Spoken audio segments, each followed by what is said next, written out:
அதிமுக பாஜக இடையே சற்று நேரத்தில் தொகுதி பங்கீடு ஒப்பந்தம் கையெழுத்தாக இருப்பதாக கூறப்படுகிறது. அதிமுக பொதுச் செயலாளர் எடப்பாடி பழனிசாமி அதிமுக தலைமை அலுவலகத்திற்கு வருகை தரக்கூடிய அந்த காட்சிகளை பார்க்கிறோம். மத்திய அமைச்சரும் பாஜக தேர்தல் பொறுப்பாளருமான பியூஷ் கோயலும் அதிமுக அலுவலகத்திற்கு புறப்பட்டிருக்கிறார். அது தொடர்பான காட்சிகளையும் பார்த்து வருகிறோம். விவரங்களோடு செய்தியாளர் லதா இணைந்திருக்கிறார். லதா, இன்றைய தினம் ஏற்கனவே எதிர்பார்க்கப்பட்டபடி இன்றைய தினம் அதிமுக இடம்பெற்றிருக்கக்கூடிய பிரதான கட்சிகளுக்கான அந்த தொகுதி பங்கீடு இறுதியாகுமா? இன்றைய தினத்துல எந்தெந்த கட்சிகளுடனான உடன்படிக்கை இறுதி செய்யப்படுகிறது? அது தொடர்பான விவரங்கள். வணக்கம். இன்னும் சற்று நேரத்தில் அதிமுக பாஜக இடையேயான தொகுதி பங்கீடு கையெழுத்தாக இருக்கிறது. அதற்கேற்ப ஏற்கனவே பசுமைவழி சாலையிலிருந்து இபிஎஸ் புறப்பட்டு அதிமுக அலுவலகம் வந்தடைந்திருக்கிறார். அதே போல சென்னை கிண்டியில் உள்ள தனியார் நட்சத்திர விடுதிக்கு வருகை தந்திருந்த பியூஷ் கோயலும் இங்கிருந்து தற்பொழுது அதிமுக அலுவலகம் நோக்கி புறப்பட்டு இருக்கிறார்.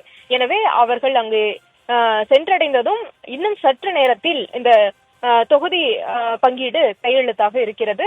அதே போல பாஜக கூட்டணியில் இடம்பெற்றிருக்கக்கூடிய மற்ற கட்சிகளும் அந்த அவர்களுக்குமான அந்த கையெழுத்து ஒப்பந்தம் நடைபெற இருப்பதாக சொல்லப்பட்டிருக்கிறது. முக்கியமாக தேர்தலுக்கு இன்னும் சில நாட்கள் தான் இருக்கிறது.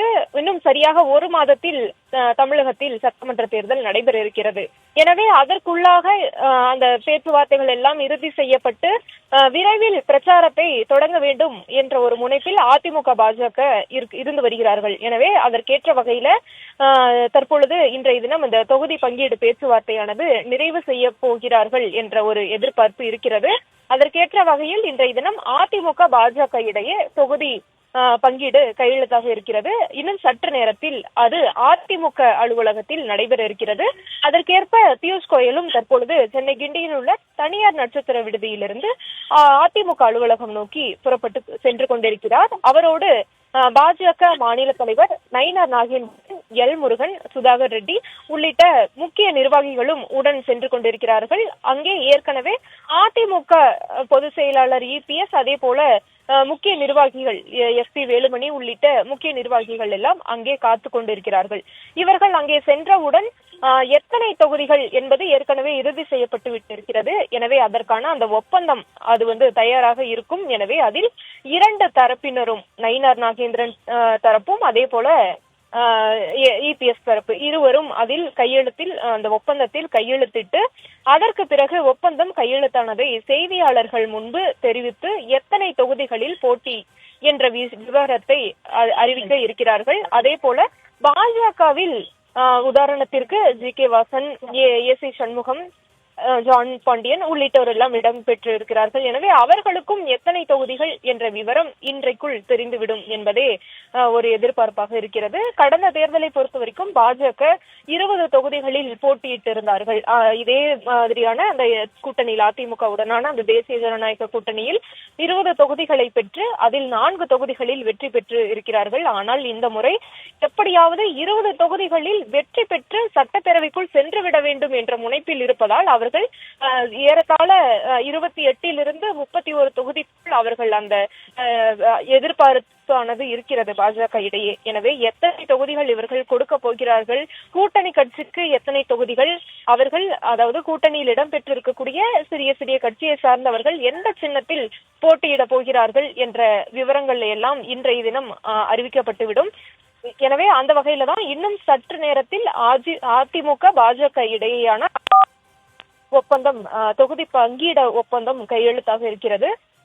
திமுகவும் ஒருபுறம் அந்த தொகுதி பங்கீடு ஒப்பந்தத்தை நடத்தி கொண்டு வரக்கூடிய நிலையில இன்றைய தினம் அதிமுக தன்னுடைய அந்த தொகுதி பங்கீடு ஒப்பந்தத்தை இறுதி செய்ய இருக்கிறார்கள். எனவே அடுத்தடுத்த நாட்கள், நாளைய தினம் தேர்தல் அறிக்கையையும் வெளியிட இருக்கிறார்கள். அதிமுக தரப்பு தேர்தல் அறிக்கையை வெளியிட இருக்கிறார்கள். அதே போல தமிழக பாஜக தரப்பும் கூட விரைவில் அறிவிப்போம் என்று சொல்லியிருந்தார்கள். அவர்களும் நாளை அல்லது நாளை மறுநாளுக்குள் அந்த தேர்தல் அறிக்கையை வெளியிட்டு விடுவார்கள். அதே போல வேட்பாளர்கள் பட்டியலையும் 2 தரப்பும் ஓரிரு நாளில் வெளியிடுவார்கள். அதிலும் அதிமுக புதன்கிழமை நிச்சயமாக வேட்பாளர்கள் பட்டியல் வெளிவந்துவிடும் என்ற ஒரு நம்பிக்கையையும் நம்மிடையே தெரிவித்திருந்தார்கள். எனவே அதற்கு அடுத்தபடியாக பிரச்சாரத்தை அனைவரும் தொடங்க இருக்கிறார்கள். எனவே இந்த இறுதிக்குள் பிரச்சாரம் தொடங்கப்பட்டு தேர்தல் சூறாவளி சுற்றுப்பயணத்தை மேற்கொள்ள இருக்கிறார்கள். எனவே அதற்கேற்பதான் இந்த அனைத்து பணிகளையும் விரைவாக முடித்துவிட வேண்டும் என்ற நோக்கத்தில் இருக்கிறார்கள். எனவே இன்றைய தினம் இன்னும் சற்று நேரத்தில் இந்த தொகுதி பங்கீடு ஒப்பந்தம் கையெழுத்தாக இருக்கிறது. எத்தனை தொகுதிகள் என்ற விவரங்கள் இன்றைய தினம் தெரிந்துவிடும்.